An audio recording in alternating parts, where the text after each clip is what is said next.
흰, 한강.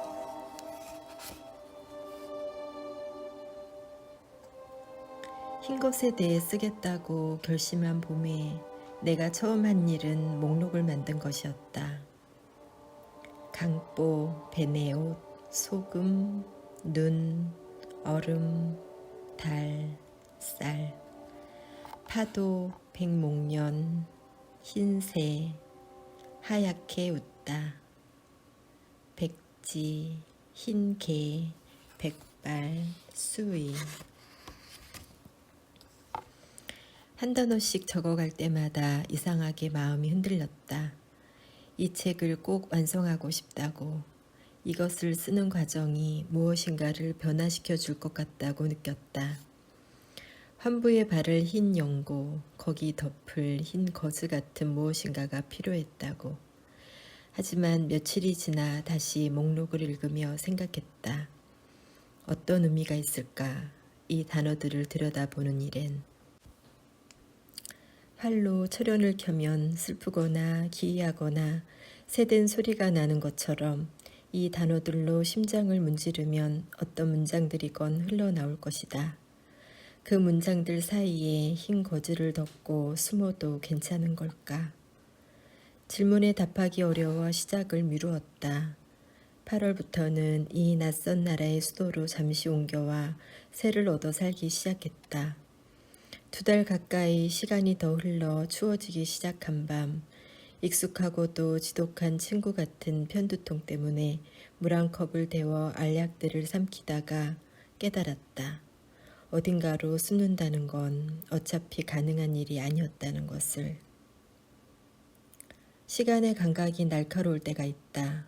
몸이 아플 때 특히 그렇다.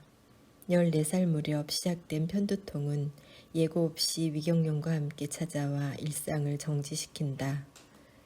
해오던 일을 모두 멈추고 통증을 견디는 동안 한 방울씩 떨어져 내리는 시간은 면도날을 뭉쳐 만든 구슬들 같다. 손끝이 스치면 피가 흐를 것 같다. 숨을 몰아쉬며 한순간씩 더 살아내고 있다는 사실이 또렷하게 느껴진다. 일상으로 돌아온 뒤까지도 그 감각은 여전히 그 자리에 숨죽여 서서 나를 기다린다. 그렇게 날카로운 시간의 모서리, 시시각각 갱신되는 투명한 벼랑의 가장자리에서 우리는 앞으로 나아간다. 살아온 만큼의 시간 끝에 아슬아슬하게 한 발을 디디고 의지가 개입할 겨를 없이 서슴없이 남은 한 발을 허공으로 내딛는다. 특별히 우리가 용감해서가 아니라 그거밖엔 방법이 없기 때문에 지금 이 순간도 그 위태로움을 나는 느낀다. 아직 살아보지 않은 시간 속으로, 쓰지 않은 책 속으로 무모하게 걸어 들어간다. 오래전 일이다. 계약하기 전에 한 번 더 그 방을 보러 갔다. 원래 흰색이었을 그 방의 철문은 시간과 함께 색이 발해 있었다. 더러웠고 여러 군데 페인트가 벗겨졌고 칠이 벗겨진 자리마다 녹이 슬었다. 그게 전부였다면 그저 유난히 낡고 지저분한 문이었다고 기억되었을 것이다. 문제는 301이라는 그 방의 호수가 씌워진 방식이었다. 누군가가 아마 그동안 이 집에 새들었던 사람들 중 하나가 송곳 같은 날카로운 것으로 그 문의 표면을 긁어 숫자를 기입해 놓았다. 획순을 따라 나는 꼼꼼히 들여다보았다.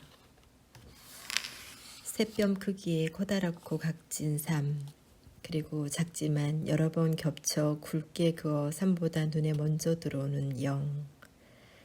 마지막으로 가장 깊게 온 힘을 다해 길게 긁어놓은 1.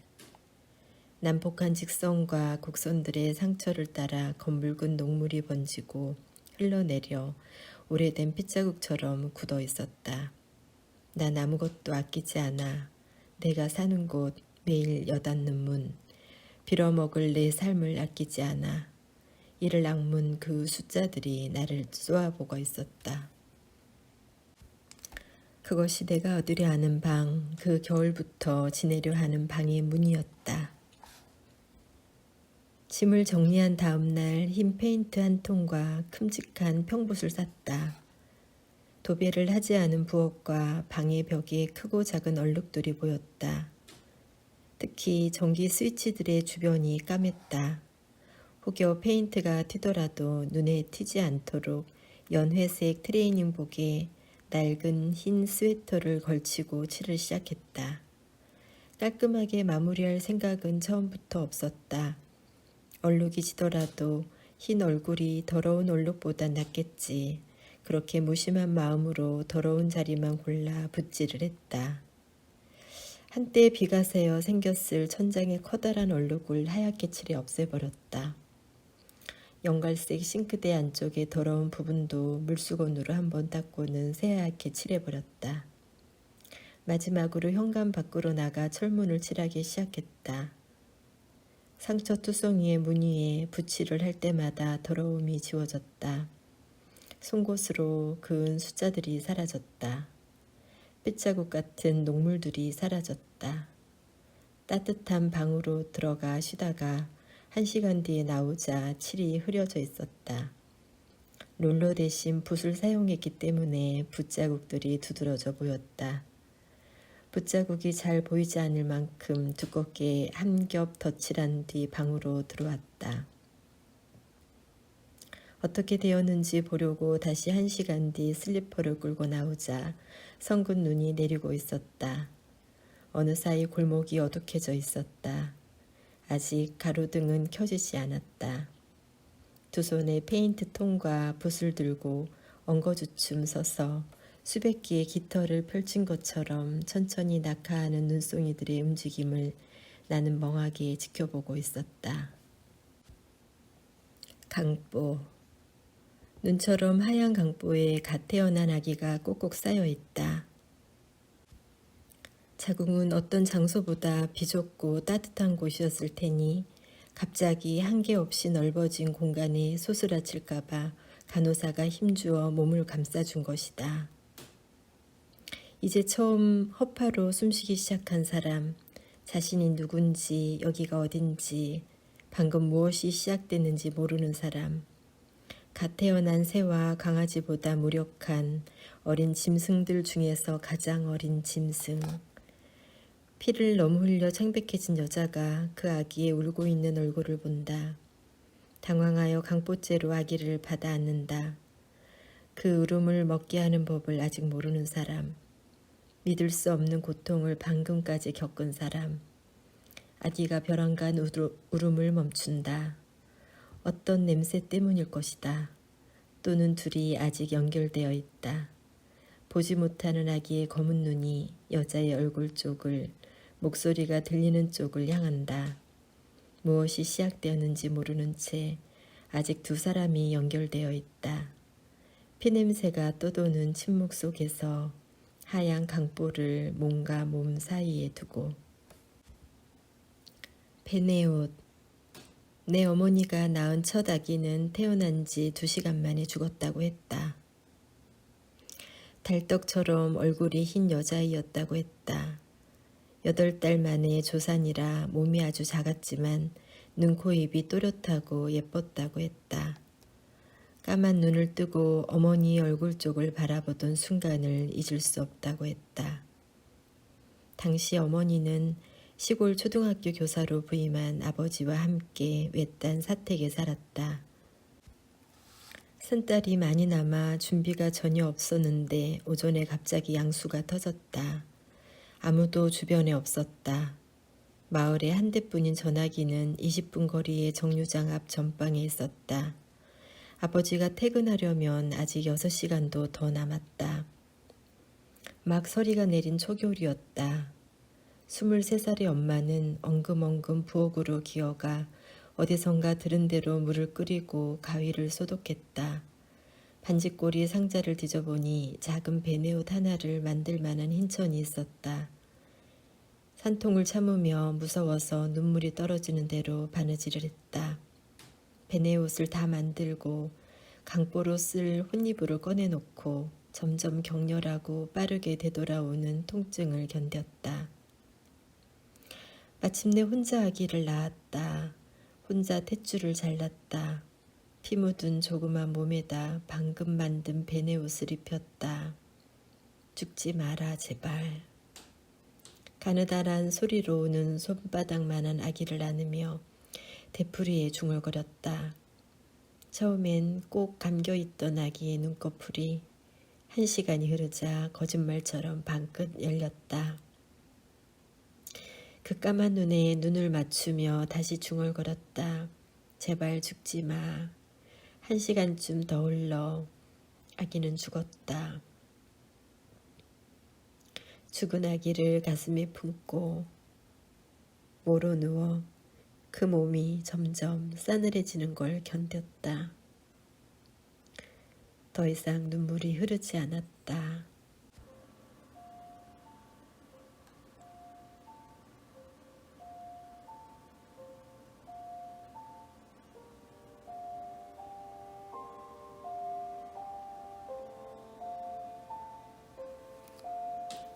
달떡. 지난 봄 누군가 나에게 물었다. 당신이 어릴 때 슬픔과 가까워지는 어떤 경험을 했느냐고. 라디오 방송을 녹음하던 중이었다. 그 순간 불현듯 떠오른 것이 이 죽음이었다. 이 이야기 속에서 나는 자랐다. 어린 짐승들 중에서도 가장 무력한 짐승. 달떡처럼 희고 어여뻤던 아기. 그 이가 죽은 자리에 내가 태어나 자랐다는 이야기. 달떡까지 있다는 게 뭘까 궁금해하다가 7살 무렵 송편을 빚으며 문득 알았었다. 새하얀 쌀반죽을 반죽해 제각각 반달 모양으로 빚어놓은 아직 찌지 않은 달떡들이 이 세상 것 같지 않게 곱다는 것을. 하지만 정작 얼기설기 솔잎들을 매달고 접시에 담겨 나온 떡들의 모습은 실망스러웠다. 고소한 참기름에 반들거리는 찜 솥의 열과 김으로 색깔과 질감이 변형된 그것들은 물론 맛이 있었지만 눈부시게 곱던 쌀 반죽과는 전혀 다른 것이 되어 있었다. 엄마가 말한 달떡은 찌기 전에 달떡인 거야. 그 순간 생각했었다. 그렇게 깨끗한 얼굴이었던 거야. 그러자 쇠에 눌린 것 같이 명치가 답답해졌다. 지난 봄 그 녹음실에서 이 이야기는 하지 않았다. 대신 어릴 때 기르던 개 이야기를 했다.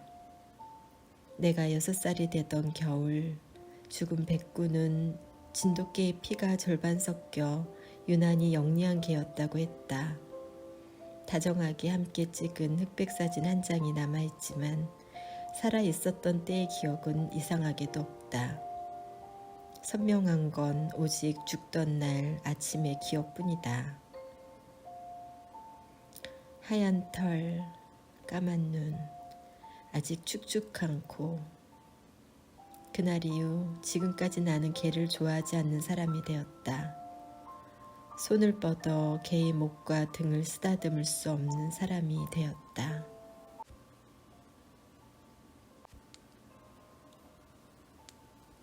안개. 이 낯선 도시에서 왜 자꾸만 오래된 기억들이 떠오르는 걸까?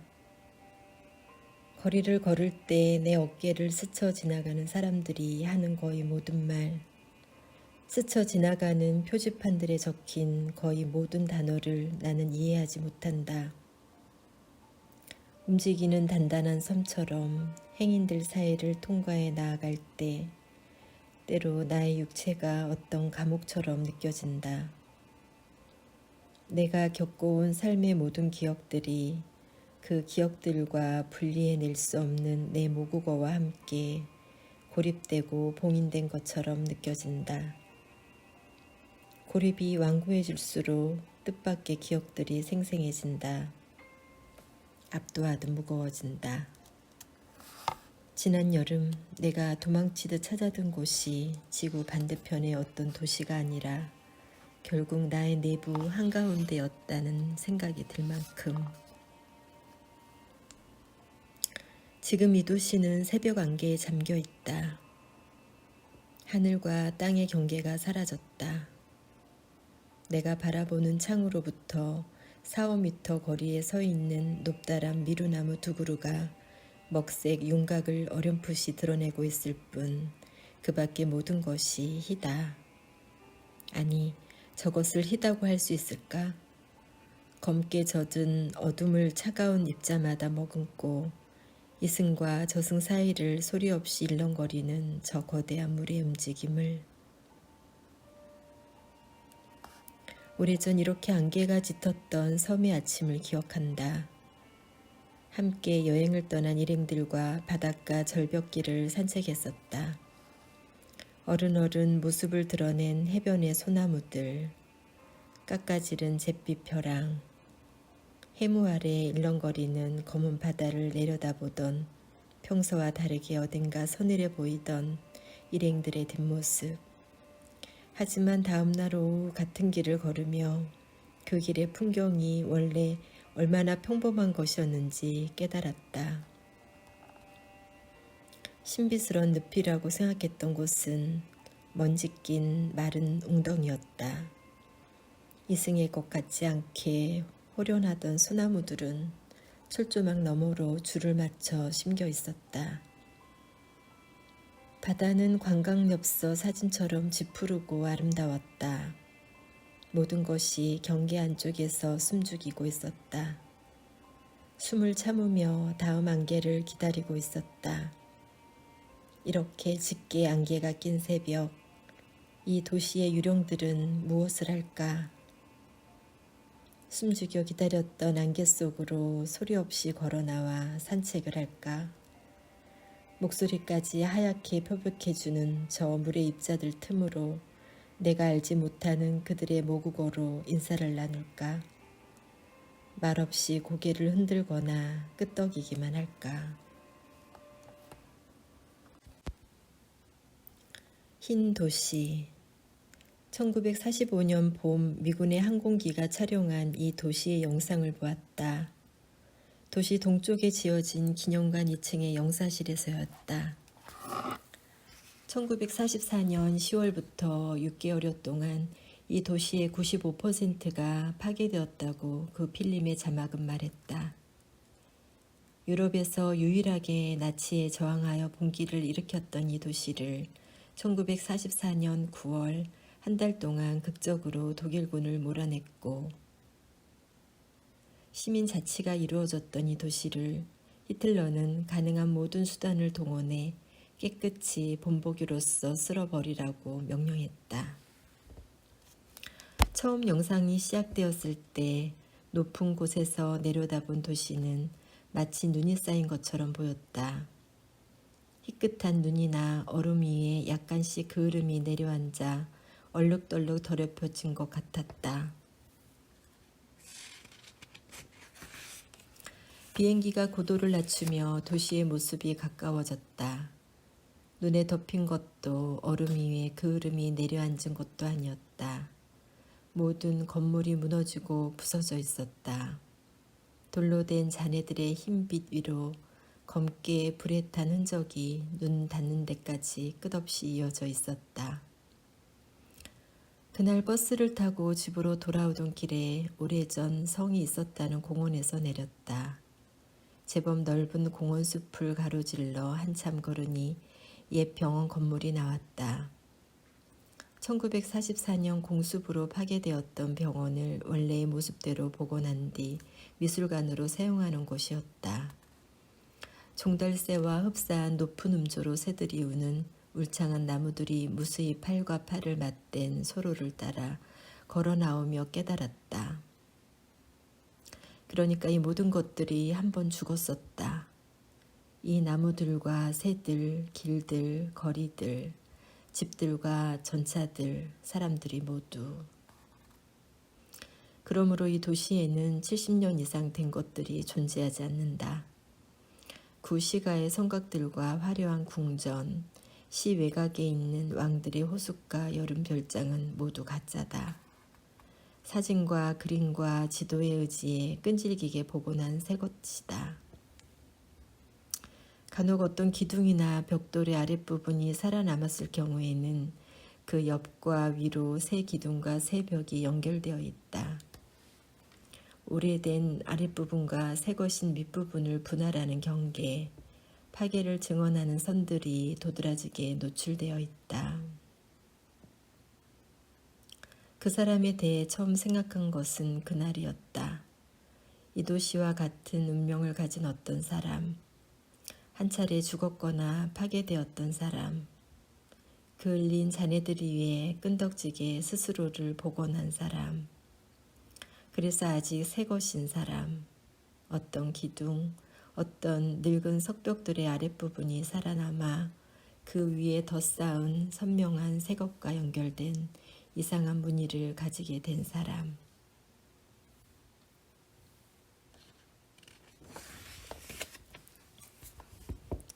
어둠 속에서 어떤 사물들은 희어 보인다. 어렴풋한 빛이 어둠 속으로 새어 들어갈 때 그리 희지 않던 것들까지도 창백하게 빛을 발한다. 밤이면 불을 끈 거실 한쪽에 소파 침대를 펴고 누워 잠을 청하는 대신 그 해쓱한 빛 속에서 시간이 흐르는 것을 느꼈다. 흰 회벽에 어른거리는 창밖 나무들의 형상을 바라보았다. 그 사람, 이 도시와 비슷한 어떤 사람. 그의 얼굴을 곰곰이 생각했다. 그 윤곽과 표정이 서서히 뚜렷해지길 기다렸다. 빛이 있는 쪽. 이 도시의 유태인 개토에서 6살에 죽은 친형이 홍과 함께 평생을 살고 있다고 주장하는 남자의 실화를 읽었다. 분명히 비현실적인 이야기인데 그렇게 일축하기 어려운 진지한 어조로 씌어진 글이었다. 형상도 감촉도 없이 한 아이의 목소리가 시시로 그에게 찾아왔다. 그는 벨기에인 가정에 입양되어 자랐기 때문에 이 나라의 언어를 전혀 몰랐으며 자신에게 형이 있었다는 사실조차 알지 못했다. 따라서 모든 것이 운 나쁘게 반복되는 자각몽이거나 창란 증상이라고만 생각했다. 자신의 가족사를 뒤늦게 알게 된 18살에 그는 아직도 찾아오는 그 혼을 이해하기 위해 이 나라의 언어를 공부했다. 어린 형이 지금까지도 겁에 질려 있다는 것을 그렇게 알았다. 군에게 체포되기 직전 뱉었던 공포에 휩싸인 몇 마디 말을 반복해서 외치고 있다는 것을 알았다. 결국 타살되었을 6살배기 아이의 최후를 상상하고 싶지 않아 그 이야기를 읽은 뒤 여러 날 잠을 설쳤다. 그러던 어느 새벽 마침내 마음이 고요해졌을 때 생각했다. 태어나 2시간 동안 살아있었다는 어머니의 첫 아기가 만일 나를 이따금 찾아와 함께 있었다면 나로서는 그걸 알 길이 없었을 것이다.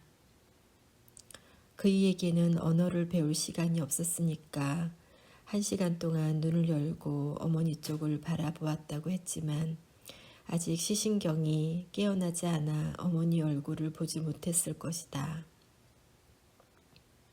오직 목소리만을 들었을 것이다. 죽지 마, 죽지 마라 제발.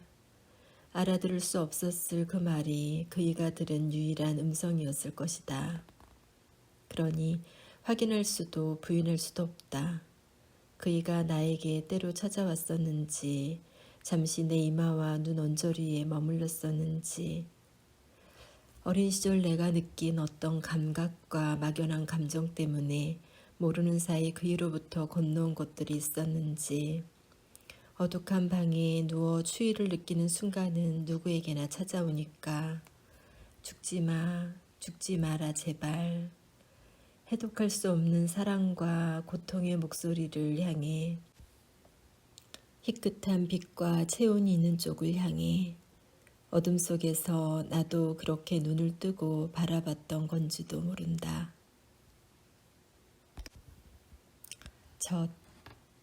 23살 난 여자가 혼자 방에 누워있다. 첫서리가 녹지 않은 토요일 아침, 26살 난 남편은 어제 태어났던 아기를 묻으러 삽을 들고 뒷산으로 갔다. 붓기 때문에 여자의 눈이 잘 떠지지 않는다. 몸 구석구석의 관절이 부어오른 손가락 나디들이 아리다. 한순간 처음으로 여자의 가슴이 화해진다. 여자가 몸을 일으켜 앉아 서툴게 젖을 짜본다. 처음에는 묽고 노르스름한 젖이 그 다음부터 하얀 젖이 흘러나온다. 그녀, 그 아기가 살아남아 그 젖을 먹었다고 생각한다. 악착같이 숨을 쉬며 입술을 움직거려 젖을 빨았다고 생각한다. 젖을 떼고 쌀죽과 밥을 먹으며 성장하는 동안, 그리고 한 여자가 된 뒤에도 여러 번의 위기를 겪었으나 그때마다 되살아났다고 생각한다.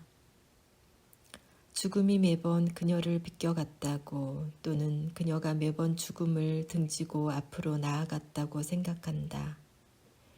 죽지 마, 죽지 마라 제발.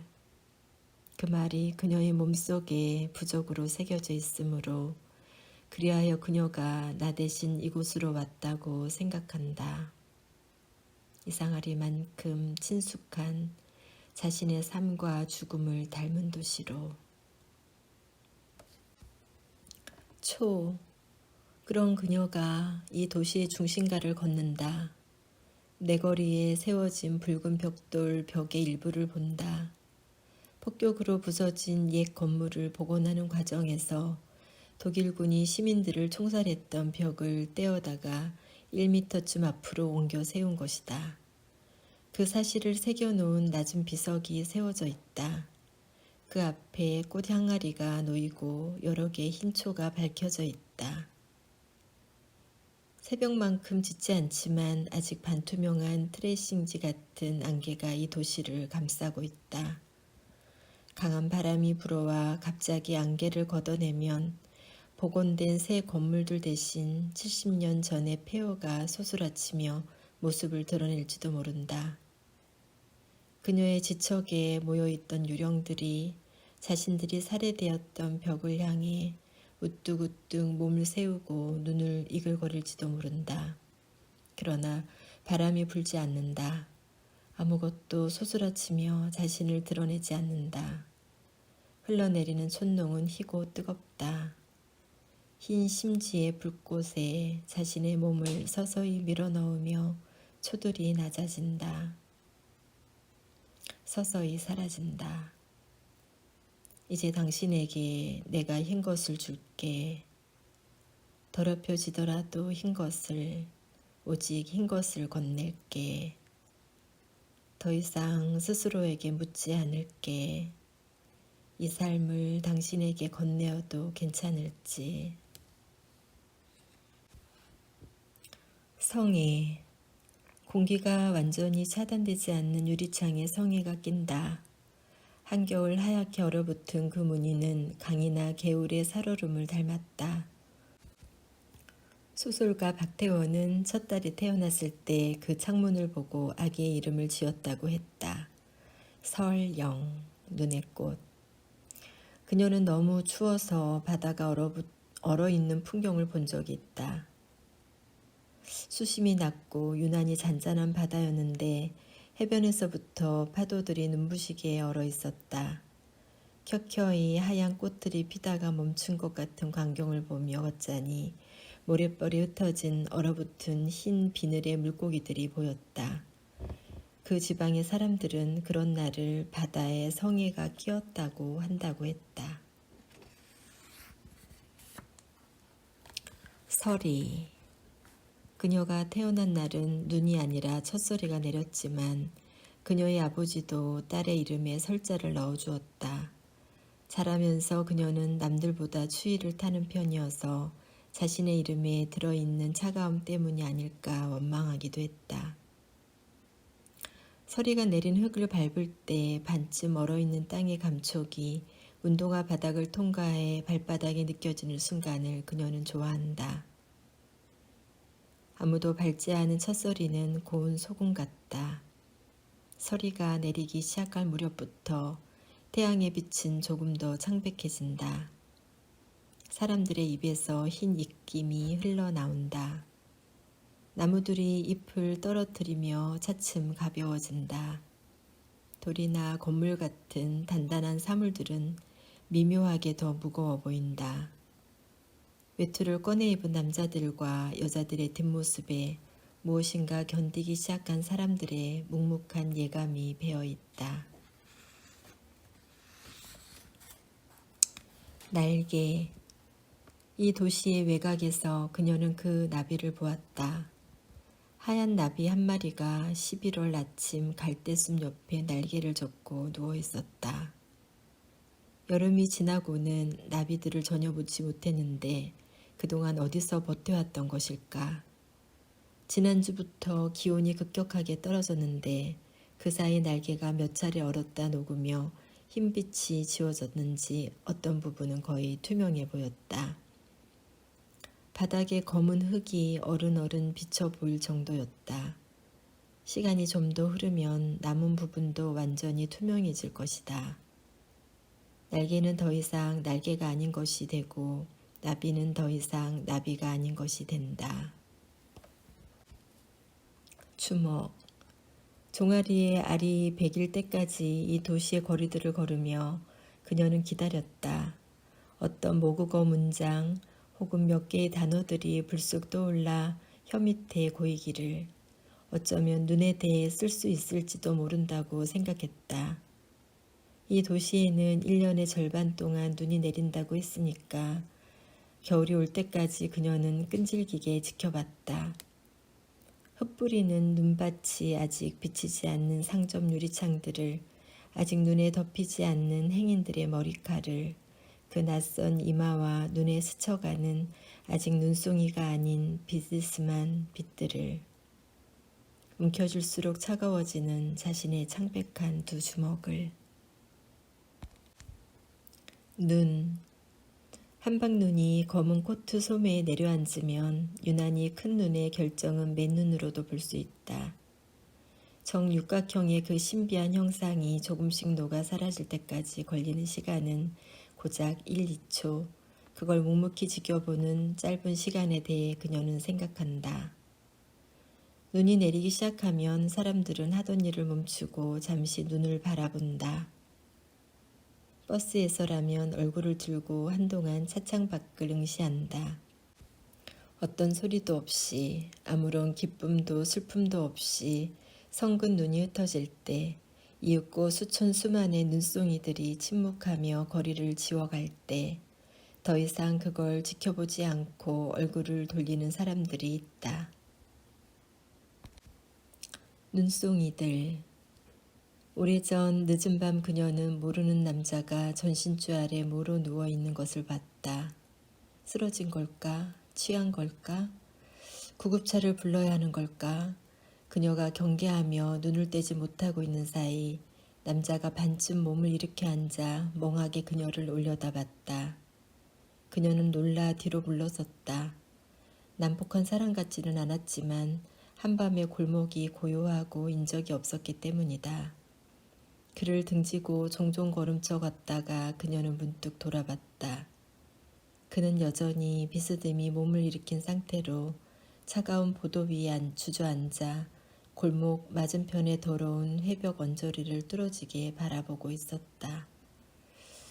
엉망으로 넘어졌다가 얼어서 곱은 손으로 땅을 짚고 일어서던 사람이 여태 인생을 낭비해왔다는 걸 깨달았을 때 18. 그 끔찍하게 고독한 집구석으로 돌아가고 싶지 않다는 사실을 깨달았을 때 이게 뭔가, 대체 이게 뭔가 생각할 때 더럽게도 하얗게 내리는 눈. 눈송이가 성글게 흩날린다.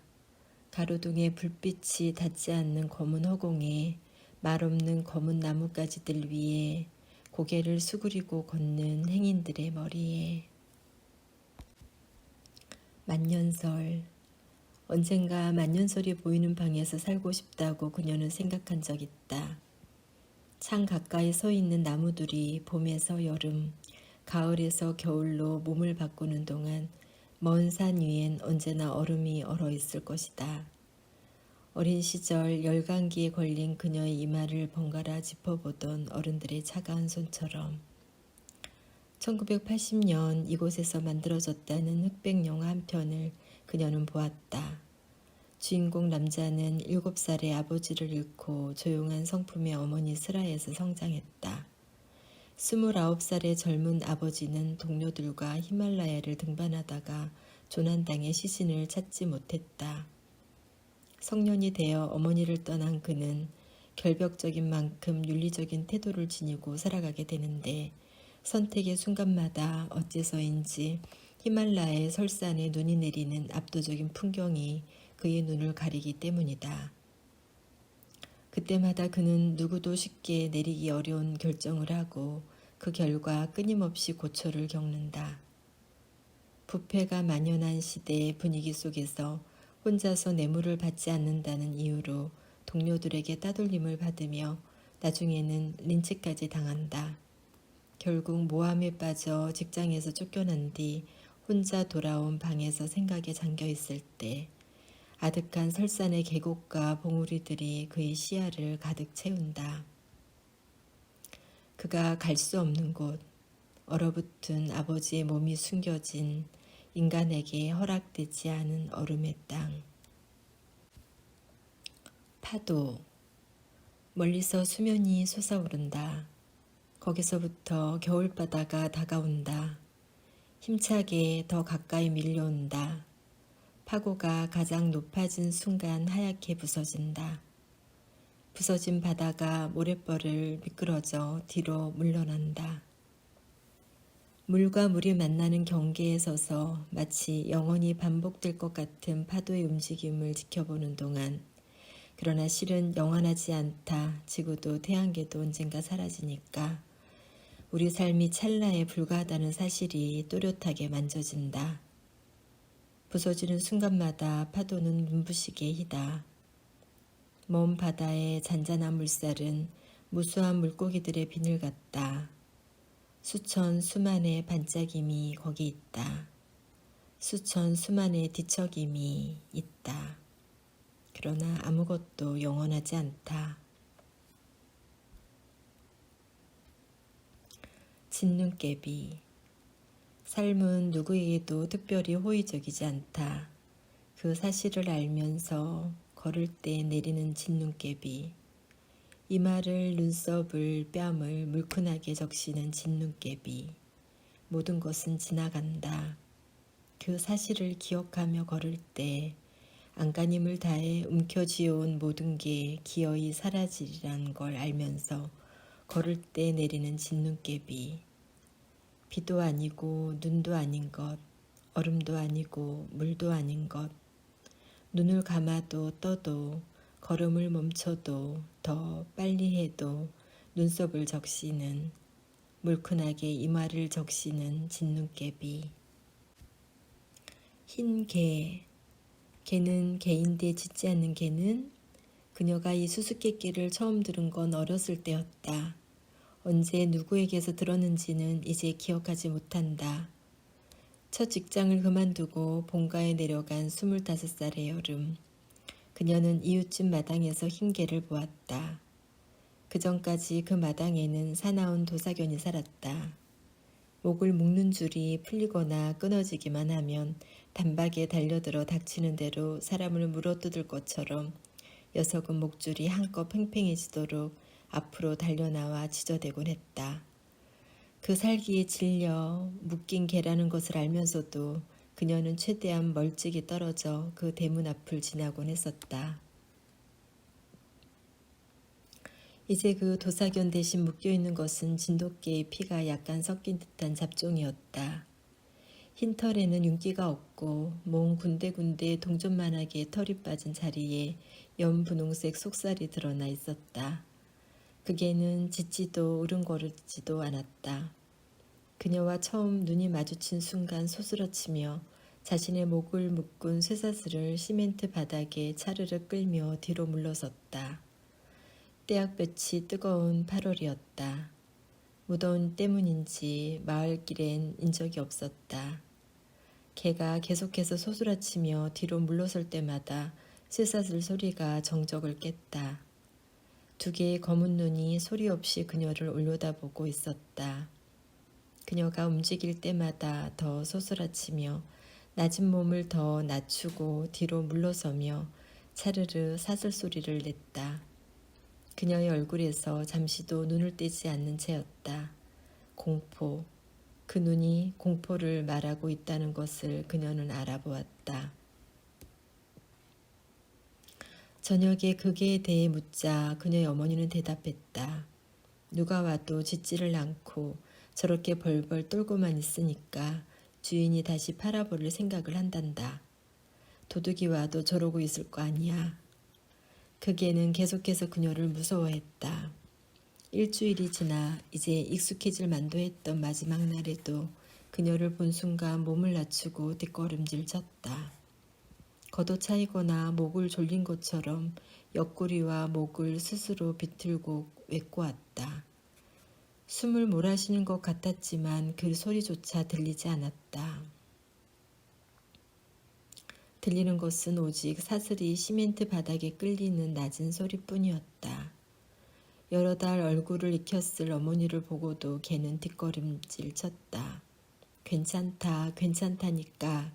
낮은 소리로 달래며 어머니는 무연히 그녀를 앞질러 걸어갔다. 끌끌 혀를 차며 중얼거렸다.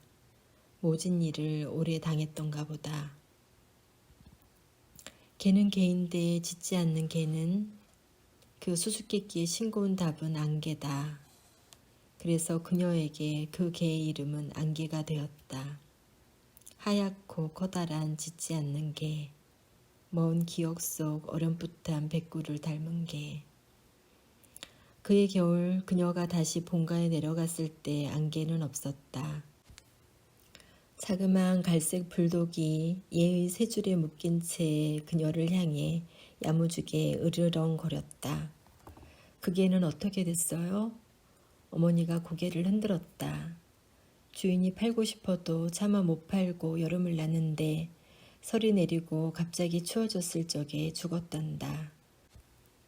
소리 한 번 안 내고 저기 엎드려서 사흘인가 나흘인가 아무것도 안 먹고 앓다가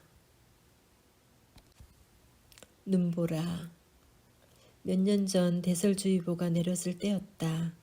눈보라가 치는 서울의 언덕길을 그녀는 혼자서 걸어 올라가고 있었다. 우산을 썼지만 소용없었다. 눈을 제대로 뜰 수도 없었다. 얼굴로 몸으로 세차게 휘몰아치는 눈송이들을 거슬러 그녀는 계속 걸었다. 알 수 없었다. 대체 무엇일까? 이 차갑고 적대적인 것은. 동시에 연약한 것, 사라지는 것, 압도적으로 아름다운 이것은. 그의 겨울 그녀는 남동생과 함께 6시간 동안 차에 실려 남쪽 바닷가로 내려갔다. 어머니의 뼈가루가 담긴 유골함은 납골당해 호는 멀리 바다가 보이는 작은 절에 모셨다. 새벽마다 승려들이 어머니 이름을 부르며 독경을 할 것이라고 했다. 석가가 태어난 날이면 영가등을 만들어 어머니를 위해 밝힐 것이라고 했다. 그 빛과 소리를 가까이 어머니의 재는 돌로 된 서랍 속에서 변함없이 고요할 것이다. 소금. 어느 날 그녀는 굵은 소금 한 줌을 곰곰이 들여다봤다. 희끗한 그늘이 진 굴곡진 입자들이 서늘하게 아름다웠다. 무엇인가를 썩지 못하게 하는 힘, 소독하고 낫게 하는 힘이 그 물질에 있다는 사실이 실감되었다. 그 전에 그녀는 상처난 손으로 소금을 집어본 적이 있었다. 음식을 만들다 시간에 쫓겨 손끝을 벤 것이 첫 실수였다면 그 상처를 쳐매지 않고 소금을 집은 건 더 나쁜 두 번째 실수였다. 상처에 소금을 뿌린다는 것이 글자 그대로 어떤 감각인지 그때 배웠다. 소금으로 언덕을 만든 뒤 관람객들에게 거기 맨발을 얹도록 하는 설치 작품의 사진을 그녀는 얼마 뒤 보았다. 준비된 의자에 걸터 앉아 신발과 양말을 벗은 뒤 소금 언덕에 두 발을 얹고서 원하는 만큼 앉아 있도록 한 공간이었다. 사진 속 전시실은 어두웠고 빛이 떨어지는 곳은 사람의 키보다 조금 높은 소금 언덕의 꼭대기뿐이었다. 그늘이 져 얼굴이 잘 보이지 않는 관람객이 의자에 앉아 그 언덕의 비탈에 두 맨발을 올려놓고 있었다. 얼마나 오래 그렇게 있었는지 흰 소금 상과 여자의 몸이 자연스럽게 기이하게 아프게 하나로 연결되어 있는 것처럼 보였다. 그러려면 상처가 없는 발이어야겠지. 사진을 들여다보다 그녀는 생각했다. 곱게 아문 두 발이라야 거기에 얹을 수 있다. 그 소금산에 아무리 희게 빛나도 그늘이 서늘한 달. 구름 뒤에 달이 숨는 순간 구름은 갑자기 하얗고 차갑게 빛난다. 먹구름이 섞여 있을 때면 미묘하게 어둑하고 아름다운 무늬를 만든다.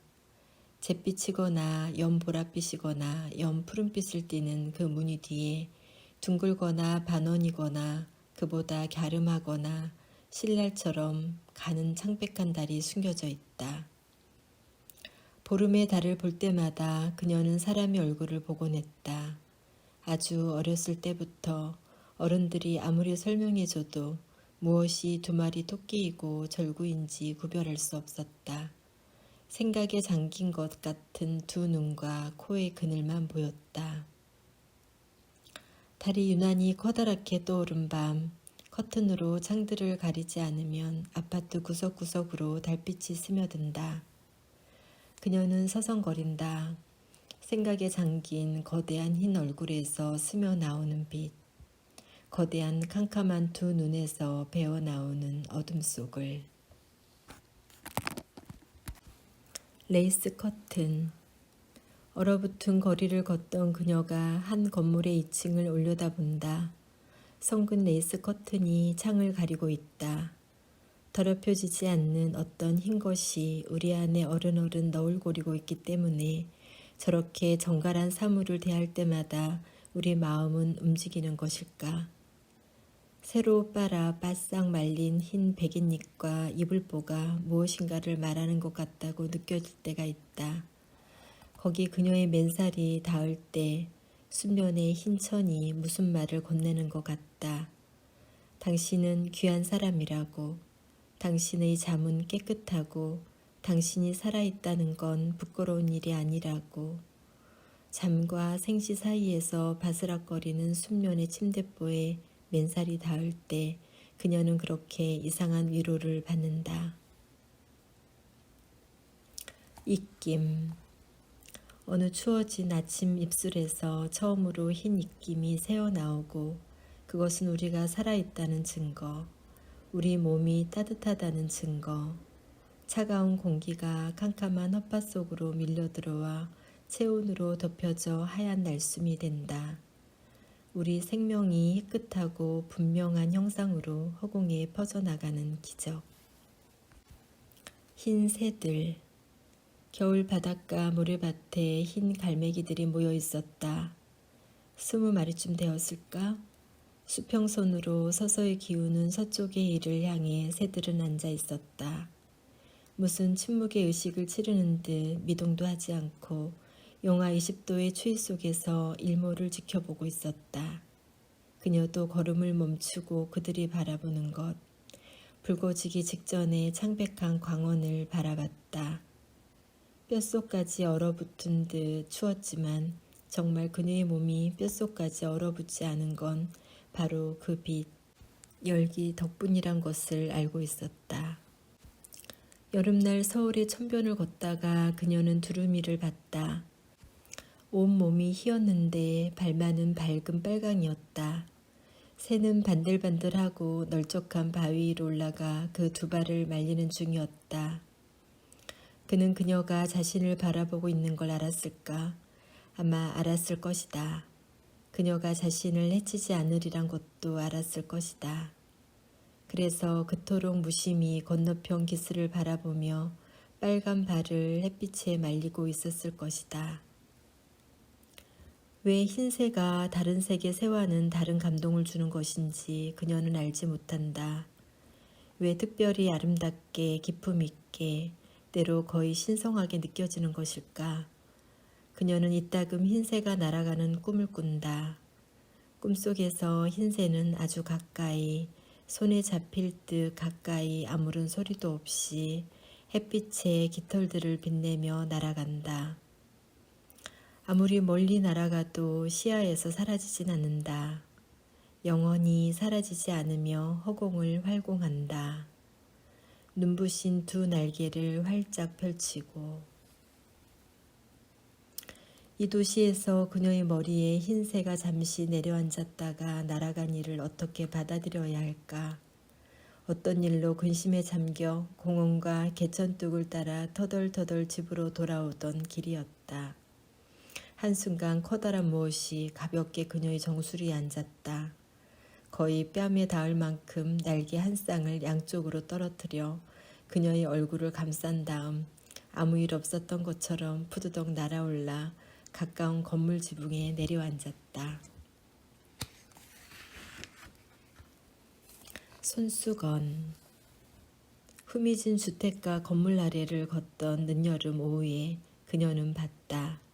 어떤 여자가 3층 베란다 끝에서 빨래를 걷다 실수로 일부를 떨어뜨렸다. 손수건 한 장이 가장 느리게 마지막으로 떨어졌다. 날개를 반쯤 접은 새처럼 머문머문 내려앉을 때를 살피는 혼처럼. 은하수. 겨울이 온 뒤부터 이 도시의 날씨는 거의 매일 흐렸기 때문에 그녀는 더 이상 밤하늘의 별들을 볼 수 없었다. 기온이 영하를 넘나들며 하루는 비가 내리고 다음 날엔 눈이 내리는 일이 반복되었다. 기압이 낮아 그녀는 자주 두통을 앓았다. 새들은 매우 낮게 날았다. 오후 3시부터 해가 져서 내시면 주위가 칠흑 같았다. 마치 고국의 자정처럼 캄캄한 오후의 하늘을 올려다보며 걷다가 그녀는 성운들을 생각했다.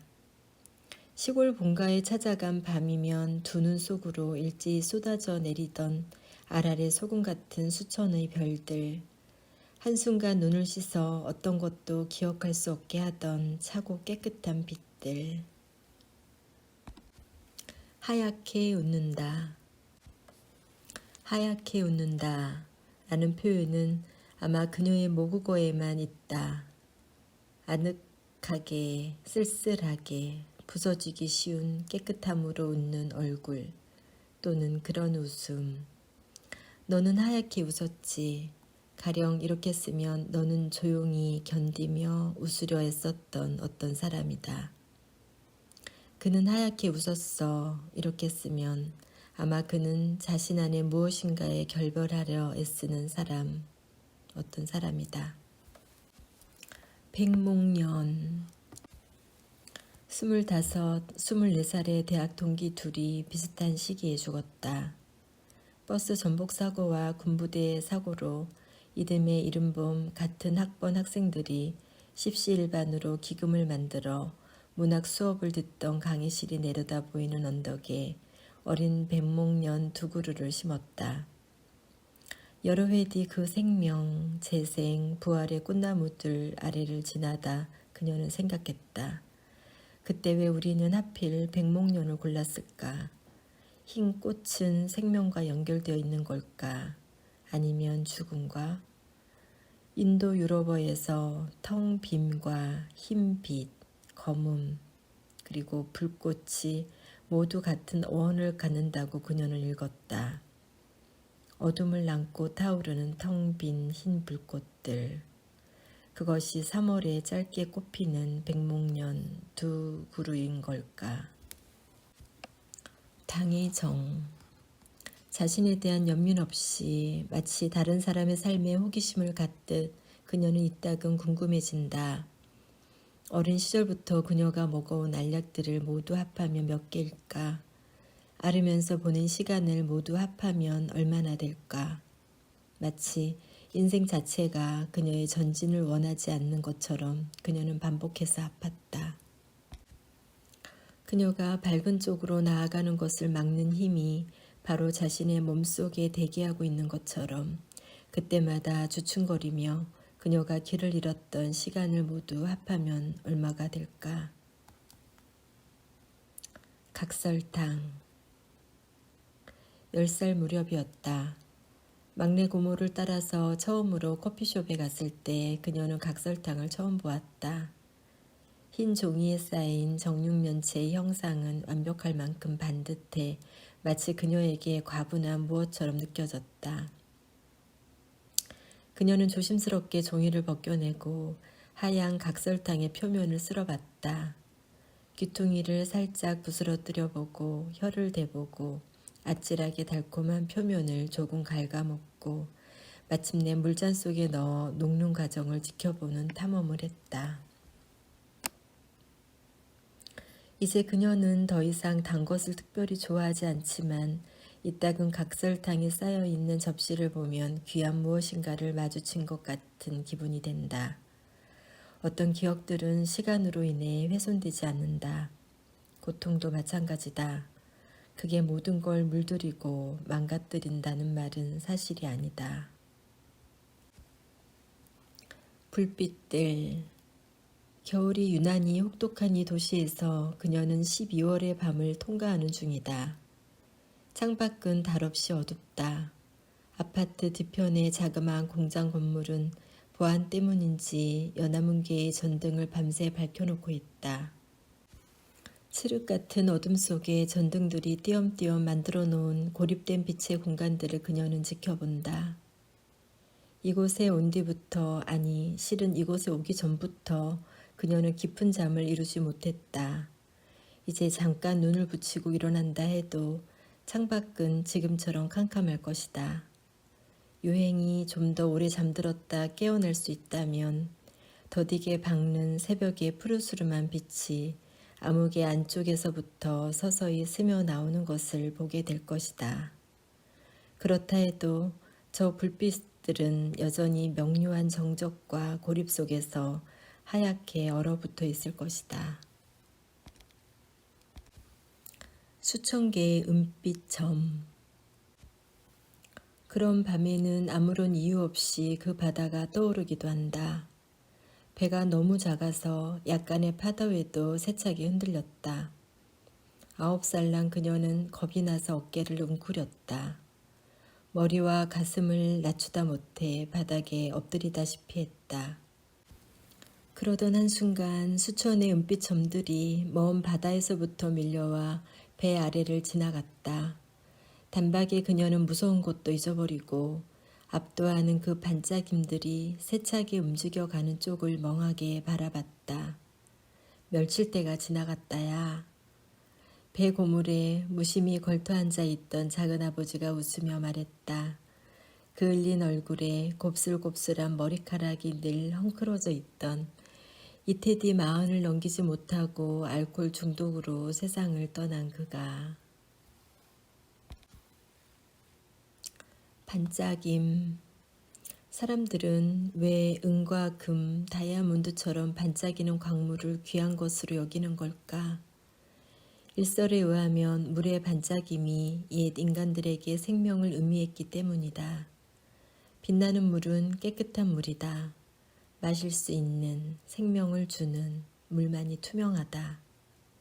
사막을, 숲을, 더러운 늪지대를 무리지어 헤매다가 멀리서 하얗게 반짝이는 수면을 발견했을 때 그들이 느낀 건 찌르는 기쁨이었을 것이다.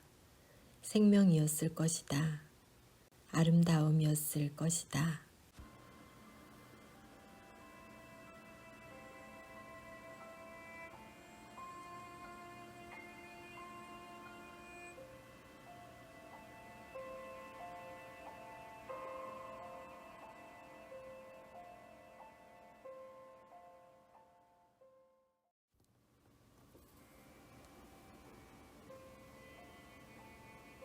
흰돌.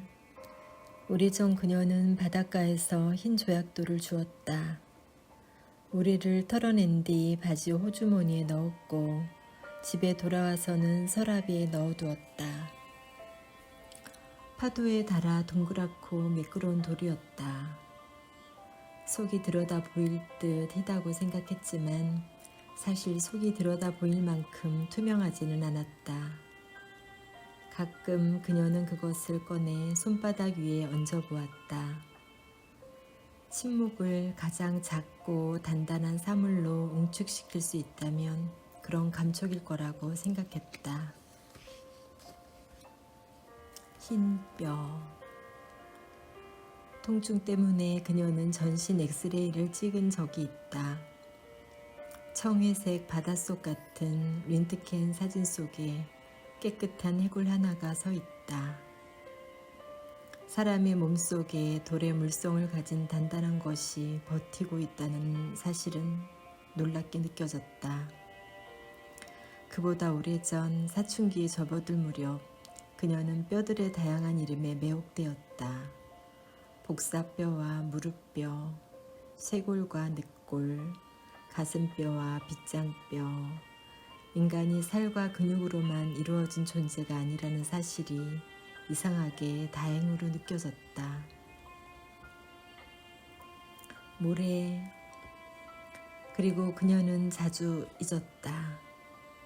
자신의 몸이, 우리 모두의 몸이 모래의 집이란 걸, 부스러져 왔으며 부스러지고 있다는 걸, 끈질기게 손가락 사이로 흘러내리고 있다는 걸.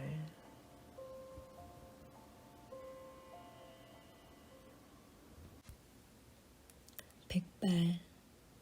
새의 깃털처럼 머리가 하얗게 센 다음에 옛 애인을 만나고 싶다던 중년의 직장 상사를 그녀는 기억한다.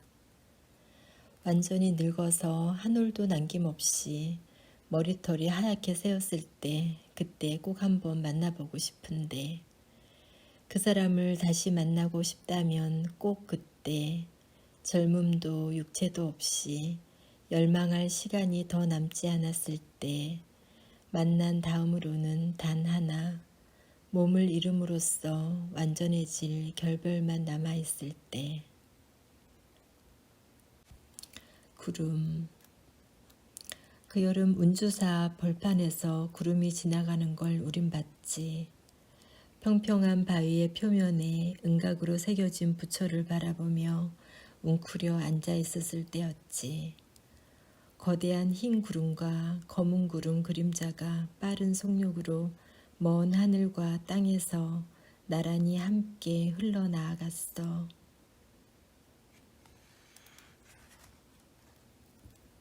백열전구. 지금 그녀의 책상은 깨끗하게 치워져 있다.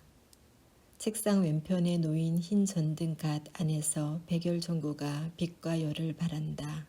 고요하다. 블라인드를 내리지 않은 창밖으로 자정 너머 한산한 도로를 달리는 자동차들의 헤드라이트가 보인다. 아무런 고통도 겪지 않는 사람처럼 그녀는 책상 앞에 앉아 있다. 방금 울었거나 곧 울게 될 사람이 아닌 것처럼, 부셔져 본 적 없는 사람처럼, 영혼을 우리가 가질 수 없다는 사실만이 위안이 되었던 시간 따위는 없었던 것처럼. 백야. 이곳에 와서 그녀는 들었다. 노르웨이 최북단에 사람들이 사는 섬이 있는데 여름에는 하루 24시간 해가 떠 있으며 겨울에는 24시간이 모두 밤이라고. 그런 극단 속에서 일상을 살아간다는 것에 대해 그녀는 곰곰이 생각했다. 지금 이 도시에서 그녀가 통과하는 시간은 그렇게 흰 밤일까? 혹은 검은 낮일까? 묵은 고통은 아직 다 오므라들지 않았고 새로운 고통은 아직 다 벌어지지 않았다. 완전한 빛이나 완전한 어둠이 되지 않은 하루들은 과거의 기억들로 일렁거린다. 반추할 수 없는 건 미래의 기억뿐이다. 무정형의 빛이 그녀의 현재 앞에 그녀가 모르는 원소들로 가득 찬 기체와 같은 무엇으로 어른거리고 있다. 빛의 섬. 그녀가 무대에 오른 순간 강한 조명이 천장에서부터 쏘아져 내려와 그녀를 비췄다. 그러자 무대를 제외한 모든 공간이 검은 바다가 되었다. 객석에 누군가 있다는 사실을 실감할 수 없었다. 그녀는 혼란에 빠졌다. 저 해저 같은 어둠 속으로 더듬더듬 걸어 내려갈 것인지, 이 빛의 섬에서 더 버틸 것인지.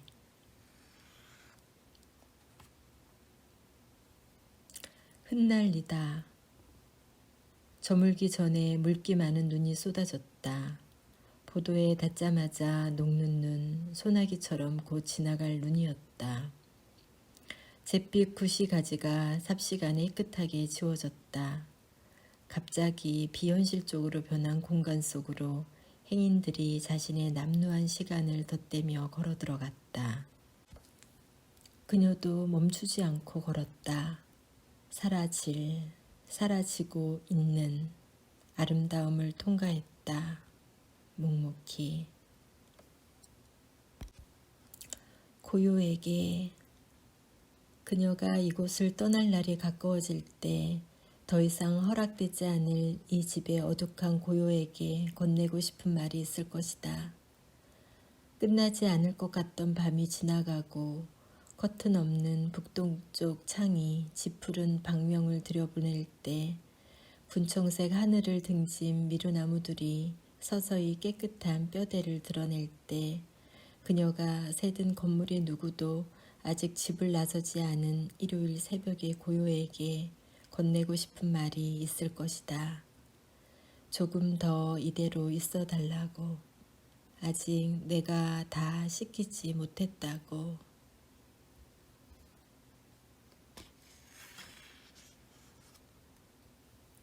경계. 이 이야기 속에서 그녀는 자랐다. 칠삭동이로 그녀는 태어났다. 23살 난 어머니가 아무런 준비도 하지 못했는데 산통이 왔다. 갑자기 첫 서리가 내린 날이었다. 집엔 어머니 말고 아무도 없었다. 갓난 그녀는 가느다란 소리로 잠시 울었을 뿐 곧 조용해졌다. 조그만 피 묻은 몸에 어머니는 베네 옷을 입히고 얼굴이 가려지지 않도록 조심조심 솜이불로 감쌌다. 빈 젖을 물리자 아기는 본능적으로 아주 약하게 빨다 곧 그만두었다. 아랫목에 눕혀둔 아기는 더 이상 울지도 눈을 뜨지도 않았다.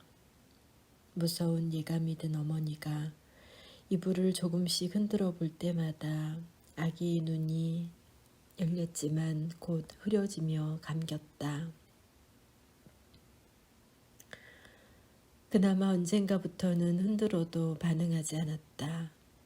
하지만 새벽이 되기 전 마침내 어머니의 가슴에서 첫 젖이 나와 아기의 입술에 물려봤을 때 놀랍게도 아직 숨이 붙어 있었다. 의식 없는 상태로 아기가 젖을 물고 조금씩 삼켰다. 점점 더 삼켰다. 여전히 눈을 뜨지 않은 채 지금 자신이 넘어오고 있는 경계가 무엇인지 모른 채. 갈대숲. 밤사이 내린 눈에 덮인 갈대숲으로 그녀가 들어선다. 하나하나의 희고 야윈 눈의 무게를 견디며 비스듬히 휘어진 갈대들을 일별한다. 갈대숲으로 둘러싸인 작은 늪에 야생오리 한 쌍이 살고 있다. 살얼음의 표면과 아직 얼지 않은 회청색 수면이 만나는 늪 가운데에서 나란히 목을 수그려 물을 마시고 있다. 그것들에게서 돌아서기 전에 그녀는 묻는다. 더 나아가고 싶은가? 그럴 가치가 있는가? 그렇지 않다라고 떨면서 스스로에게 답했던 때가 있었다. 이제 어떤 대답도 유보한 채 그녀는 걷는다. 살 풀경함과 아름다움 사이에서 절반쯤 얼어있는 그 늑가를 벗어난다. 흰 나비. 만일 삶이 직선으로 뻗어 있는 것이 아니라면 어느 사이 그녀는 굽이진 모퉁이를 돌아간 자신을 발견할지도 모른다.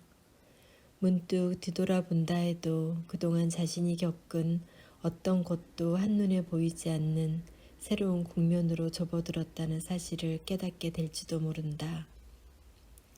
그 길은 눈이나 서리 대신 연하고 끈덕진 연두빛 봄풀들로 덮여 있을지도 모른다.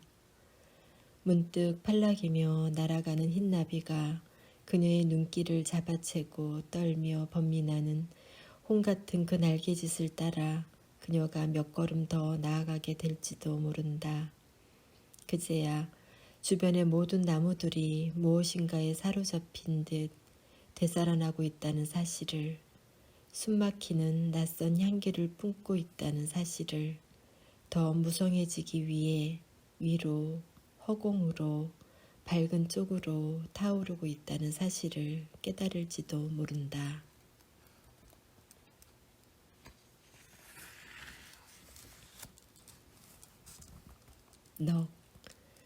넋이 존재한다면 그 보이지 않는 움직임은 바로 그 나비를 닮았을 거라고 그녀는 생각해왔다. 그렇다면 이 도시의 혼들은 자신들이 총살된 벽 앞에 이따금 날아들어 그렇게 소리 없는 움직임으로 파닥이며 거기 머무르곤 할까. 그러나 이 도시의 사람들이 그 벽 앞에 초를 밝히고 꽃을 바치는 것이 넋들을 위한 일만은 아니라는 것을 그녀는 안다. 사륙당했던 것은 수치가 아니라고 믿는 것이다. 가능한 한 오래 애도를 연장하려 하는 것이다. 그녀는 자신이 두고 온 고국에서 일어났던 일들을 생각했고 죽은 자들이 온전히 받지 못한 애도에 대해 생각했다. 그 넋들이 이곳에서처럼 거리 한복판에서 기려질 가능성에 대해 생각했고 자신의 고국이 단 한 번도 그 일을 제대로 해내지 못했다는 사실을 깨달았다. 그리고 그보다 사소하게 그녀는 자신의 재건에 빠진 과정이 무엇이었는지도 알게 되었다. 물론 그녀의 몸은 아직 죽지 않았다. 그녀의 넋은 아직 육체에 깃들어 있다. 폭격에 완전히 부서지지 않아 새 건물 앞에 옮겨 세운 벽돌벽의 일부. 깨끗이 피가 씻겨나간 자네를 닮은 이제 더 이상 젊지 않은 육체 속에 부서져 본 적 없는 사람의 걸음걸이를 흉내내어 여기까지 걸어왔다. 꿰매지 않은 자리마다 깨끗한 장막을 덧대 가렸다. 결별과 애도는 생략했다. 부서지지 않았다고 믿으면 더 이상 부서지지 않을 거라고 믿었다. 그러나 몇 가지 일이 그녀에게 남아있다.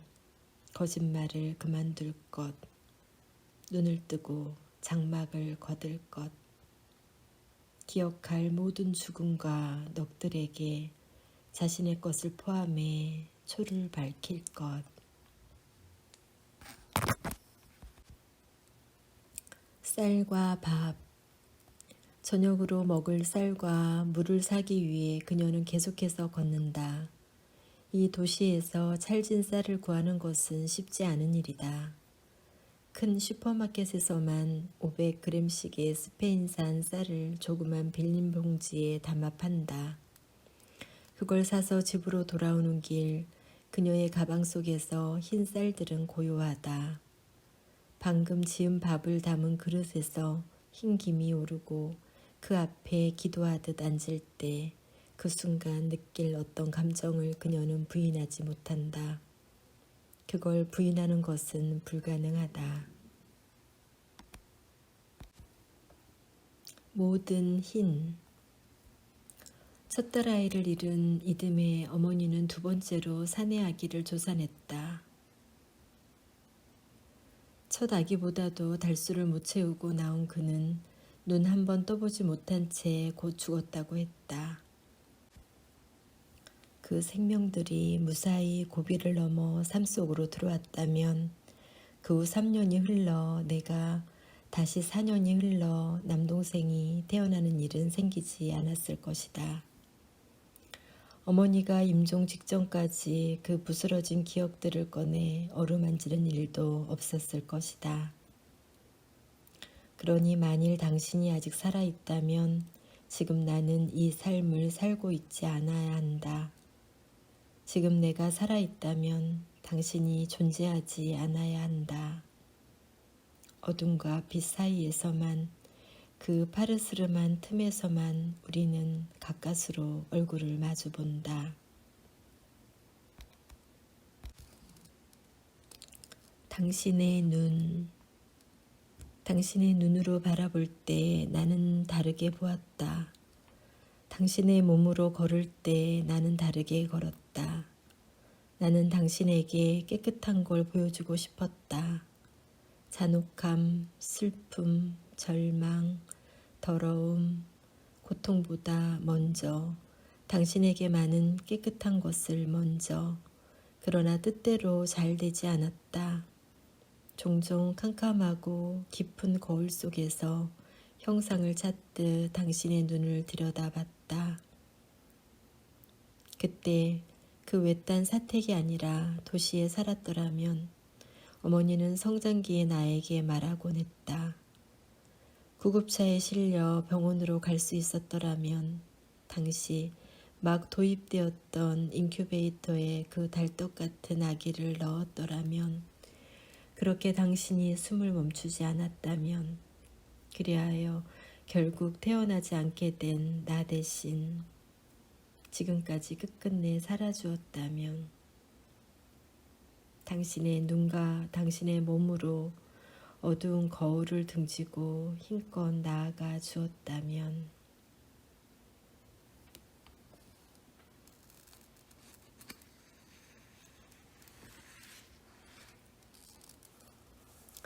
수이 어떻게 하셨어요, 그 아이를?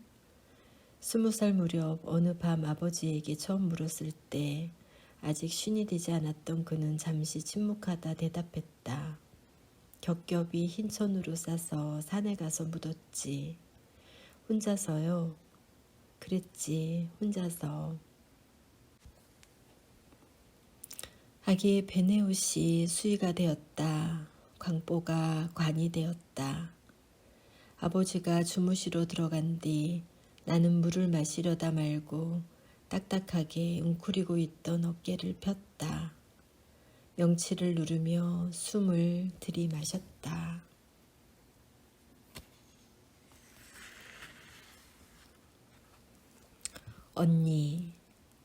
언니가 있었다면 생각하던 어린 시절이 있었다.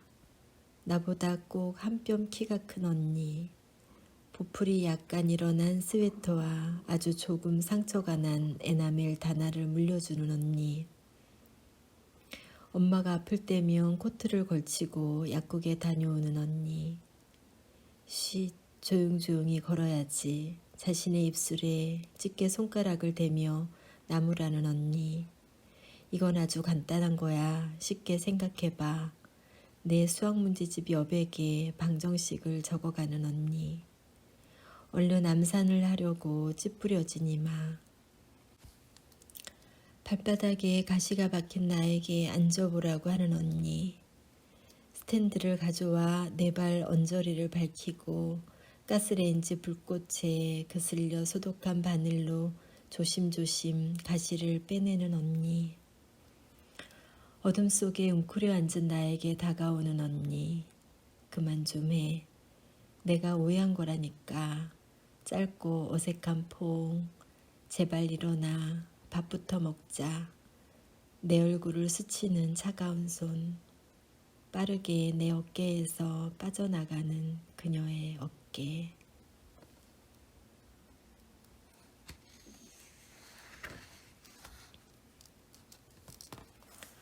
백지 위에 쓰는 몇 마디 말처럼. 물큰하게 방금 보도를 덮은 새벽 눈이로 내 검은 구두 자국들이 찍히고 있었다. 백지 위에 쓰는 몇 마디 말처럼 떠날 때 아직 여름이었던 서울이 얼어 있었다. 뒤돌아보자 구두 자국들이 다시 눈에 덮이고 있었다. 휘어지고 있었다.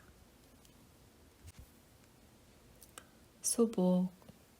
결혼식을 앞둔 이들은 서로의 부모에게 옷을 선물해야 한다. 산자에게는 비단 옷을, 망자에게는 무명 소복을. 함께 가줄 거지? 라고 동생은 전화로 물었다. 누나가 올 때까지 기다렸어.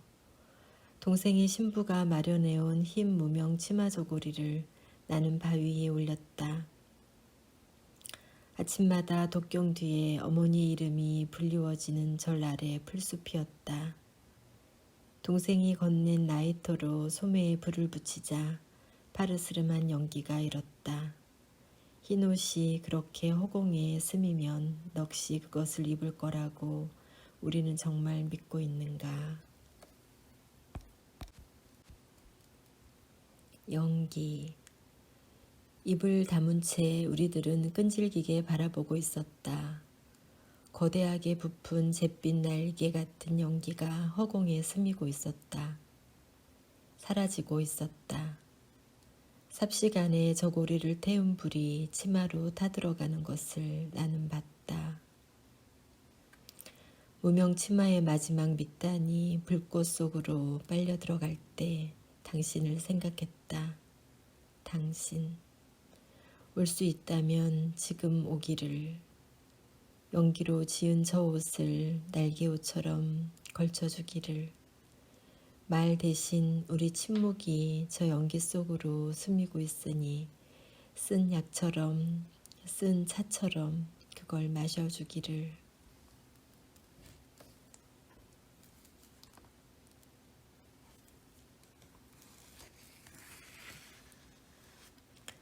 침묵. 걸었던 하루가 끝나면 침묵할 시간이 필요하다. 난로불 앞에서 자신도 모르게 그렇게 하듯 침묵의 미미한 온기를 향해 굳은 손을 뻗어 펼칠 시간이. 아랫니. 언니라고 부르는 발음은 아기들의 아랫니를 닮았다. 내 아이의 연한 잇몸에서 돋아나던 첫잎 같은 두 개의 조그마니. 이제 내 아이는 자라 더 이상 아기가 아니다. 13살 그 아이의 목까지 이불을 끌어올려 덮어준 뒤 고른 숨소리에 잠시 귀 기울이다 텅 빈 책상으로 돌아온다.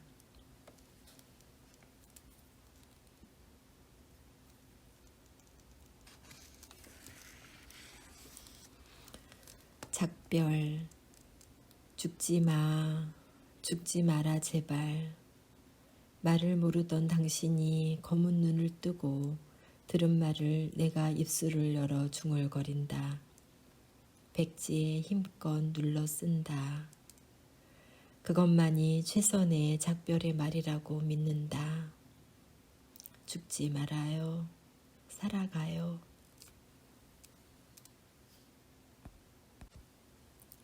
모두 흰. 당신의 눈으로 흰 배추 속 가장 깊고 환한 곳, 가장 귀하게 숨겨진 어린 잎사귀를 볼 것이다. 낮에 뜬 반달의 서늘함을 볼 것이다. 언젠가 빙하를 볼 것이다. 각진 굴곡마다 푸르스름한 그늘이 진 거대한 얼음을 생명이었던 적이 없어 더 신성한 생명처럼 느껴지는 그것을 올려다볼 것이다. 자작나무 숲의 침묵 속에서 당신을 볼 것이다. 겨울 해가 드는 창의 정적 속에서 볼 것이다.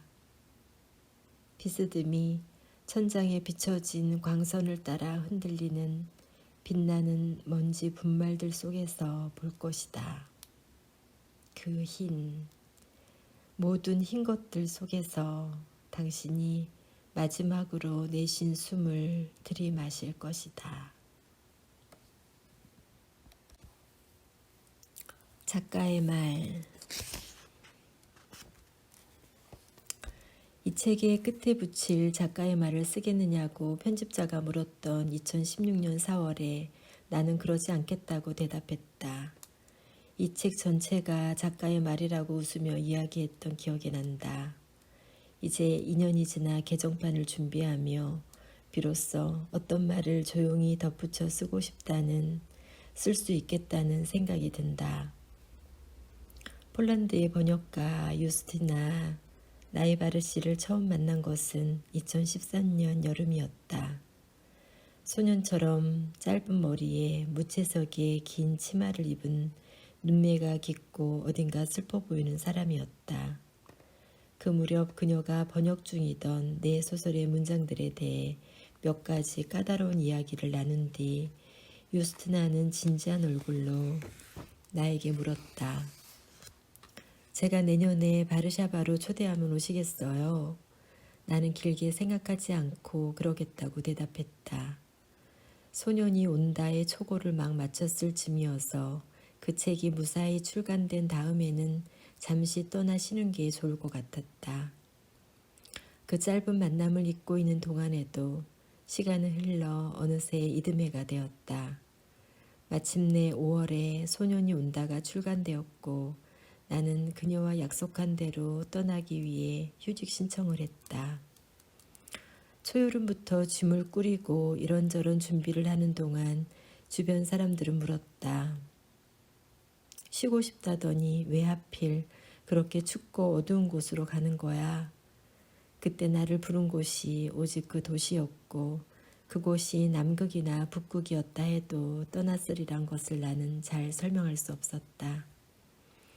그리하여 마침내 8월 말 당시 만 14살이던 아이와 둘이서 각자 이민 가방 하나씩을 들고 끌고 커다란 배낭들을 메고 비행기에 올랐다.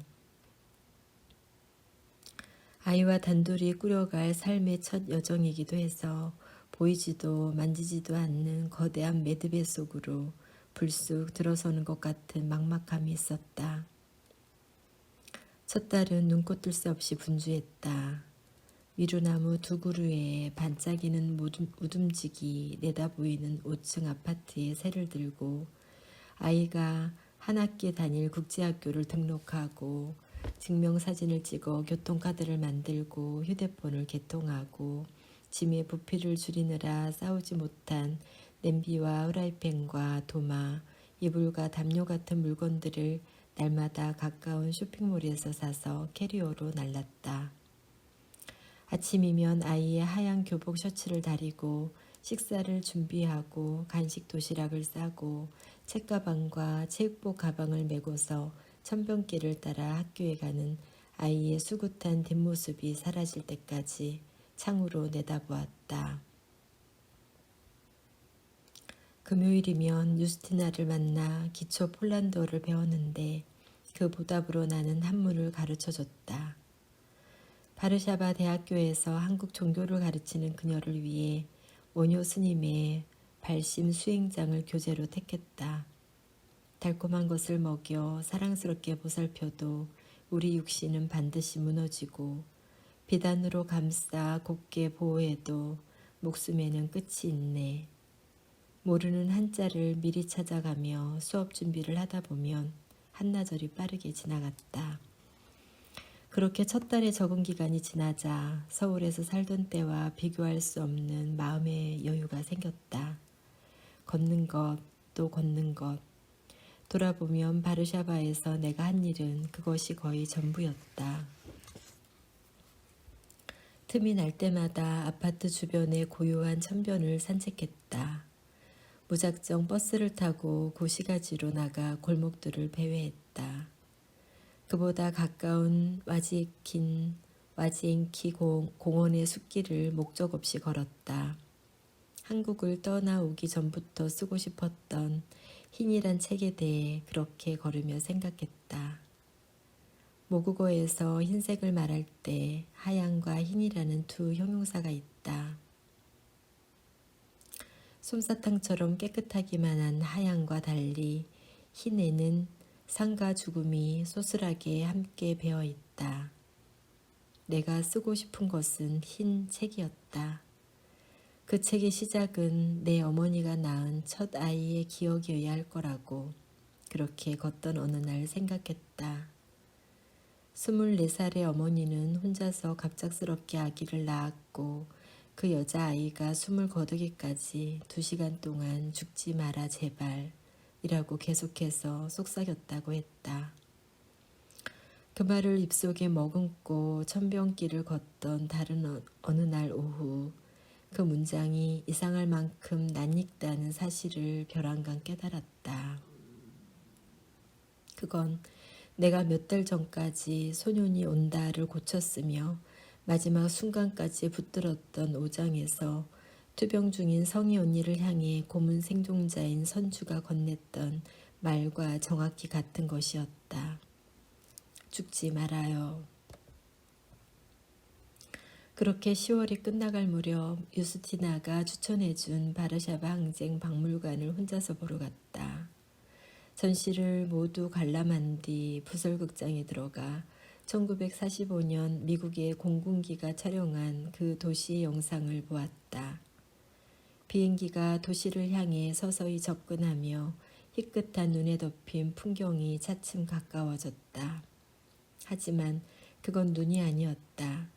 1944년 9월 시민 봉기 이후 히틀러가 본보기로 절멸을 지시했던 도시. 부서진 흰 석조 건물들의 잿빛 잔해만이 끝간데 없이 펼쳐져 있던 70년 전의 그 도시를 나는 숨죽인 채 지켜보았다. 내가 머물고 있던 그곳이 흰 도시라는 것을 그때 알았다. 그날 집으로 돌아가며 나는 어떤 사람을 상상하고 있었다.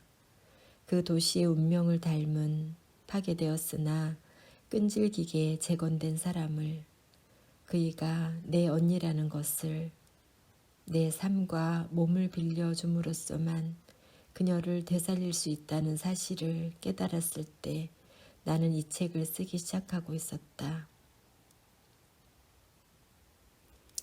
기억한다. 아파트의 열쇠가 하나뿐이어서 아이가 학교에서 돌아오는 5시에서 5시 반까지는 어김없이 집으로 먼저 돌아와 있어야 했다. 그 시간까지 거리를 걸으며 이 책을 생각했다.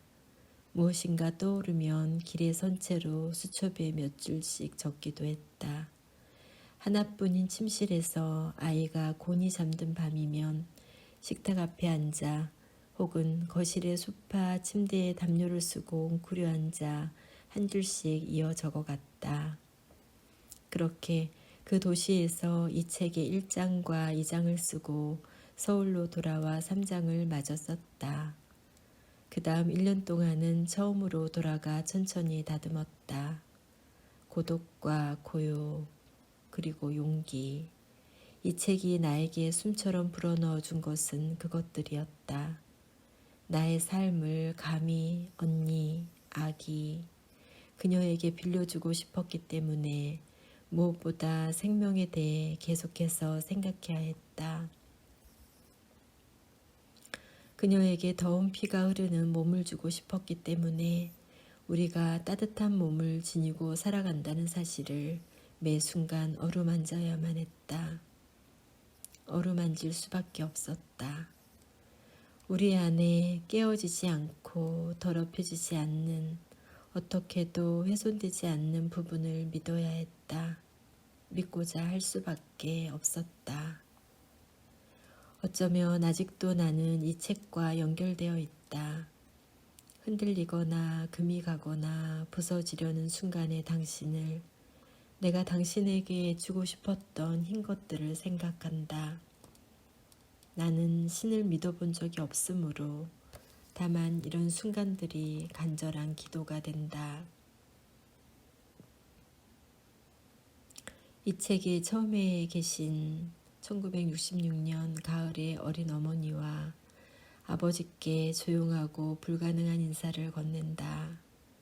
내가 흰 것에 대한 책을 쓰고 있다는 것을 알고서 학교에서 돌아오면 자신이 그날 본 흰 것에 대해 말해주고 나던 2014년 가을의 효에게 따뜻한 고마움을 전한다.